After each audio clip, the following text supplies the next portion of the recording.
ukiingia njiani, wewe utafika mpaka Kanaani.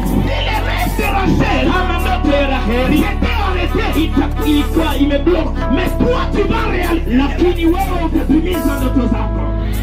La Bible dit ceci. Biblia inasema Vous n'allez pas construire des maisons hautajenga manyumba pour que les autres viennent y habiter. kwa ajili ya wengine waje waishi Tu ndani, vas construire lakini utajenga et nyumba toi-même tu vas habiter. wewe mwenyewe waishi ndani ya nyumba ile.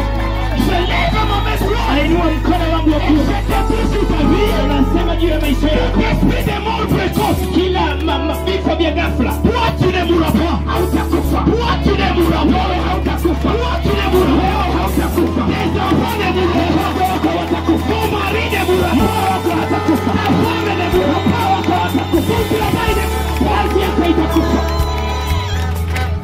Rachel est décédée. Raheli anakufa. Les rêves de Rachel, Ndoto ya Raheli c'était limité là.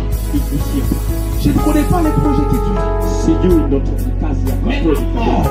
Lakini kifo Mort ne va pas t'arrêter. haiwezi Tu kukufa. mourras au temps de la vie. Lakini utakufa kwa Toute personne, kila mtu, toute personne kila mtu qui cherche ta mort, ambaye anatafuta kifo chako, nous allons l'enterrer avant toi. tutamzika kabla yako. Tous les tombeaux, c'est pour toi. Kila makaburi ambayo wamechimba kwa ajili Tous les tombeaux qu'ils ont déjà creusés pour toi. kila makaburi ambayo wamechimba kwa Ils ont dit ajili que cette année, walisema kwamba mwaka nous huu